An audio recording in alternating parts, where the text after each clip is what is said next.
Chapter 20, Mitchell Worth.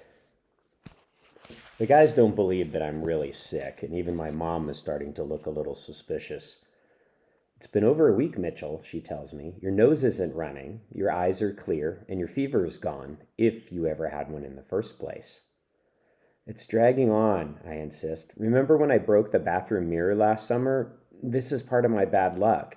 Get used to it. We've got 6 more years to go. That was my bad luck, not yours, she retorts. I'm the one who had to buy the new mirror. If there's one good thing about Mom working so hard, it's that she's usually too tired to finish these arguments with me. Sooner or later, she always has to run off to one of her 3 jobs, so I win. The guys stop by on Wednesday after school. I'm so glad to see them that I don't even mind that they bring Ricky. I can't let you in, I call through a crack in the window. You're going to catch my cold. You said before it was the flu, Evan challenges me.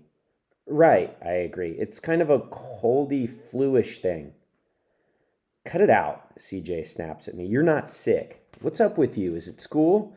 Dude, nobody cares how you do in school. They stick around for a while, bugging me to come with them to the fort. Don't they know I'd go with them if I could? It's my favorite place. I'm dying to tell them the truth, that what happened the night Luke and Yeager caught me in Dr. Breckenridge's herb garden changed everything. That's the bad luck from the broken mirror, or maybe from the time I got too close to the Abernathy's black cat, and it might have crossed my path. How can I tell the guys that Luke and Yeager are blackmailing me? I don't want to drag my friends into this mess, but if I don't spill the beans about the fort and where to find it, Luke and Yeager are going to turn me into the cops for public peeing. As it is, Mom barely brings in enough money to support us. How are we ever going to afford lawyers? Whoever said crime doesn't pay must be really dumb. I commit one tiny offense, and I'm going to be paying for it for the rest of my life. Thanks to a little bit of pee, I have to hide from my own friends, and I can't go into the fort anymore. Now that Luke and Yeager are on to me, they could be following me at any minute. Worse, I have no way of knowing when they tell the police about me. So not only could I be leading 2 dangerous jerks to the fort, I could be leading the police there too. No way. I made a promise to the guys and I signed my name in a circle. I may be a criminal, but I'm no snitch. Tough as it is, talking with the guys this afternoon really makes me want to see the fort one more time. I can't go there during the day when it would be decently fun. It's just too dangerous now that I'm being watched. But once I get a thought in my head, it's pretty hard to let go of it. So that's how I came up with the idea of visiting the place in the middle of the night. Not to do anything there, and for sure not to rewatch Jaws, but just to be there, to feel my sneakers on the metal rungs of the ladder, to hear the hum of the air circulating pump, maybe even taste some baked beans from the 1970s. Luckily, when my mom sleeps, not even the loudest bullhorn in the world could wake her. She gets home from her shift around 12:30, and by 1, she's out like a light.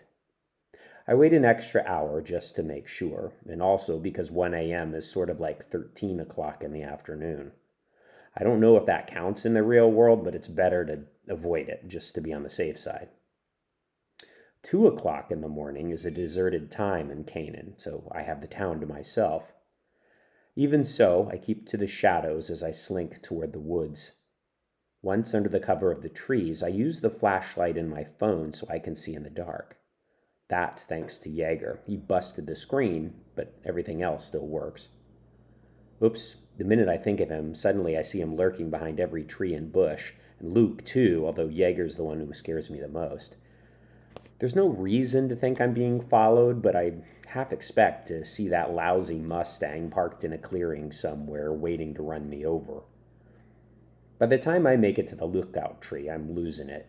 If I go up there and look down, I'm convinced that I'll see not just Yeager, but Jack the Ripper, Voldemort, and the creature from the Black Lagoon.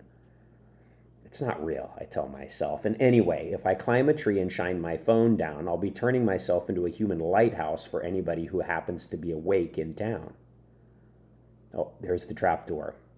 I clear the covering branches and open it up. and I stuff my phone in my pocket so I can close myself in when I climb down the ladder. Once I'm on the welcome mat at the bottom, I don't even need extra light. By sheer habit, my hand moves to the toggle switch that turns on the power. Wait a minute, the switch is already down, the on position. The light should be on already. Why is the fort dark? I flip the switch up and pull it down again. It clunks into place, but still no lights. What's going on? I can definitely hear the circulation pump working and feel the air moving. What's wrong with the fort?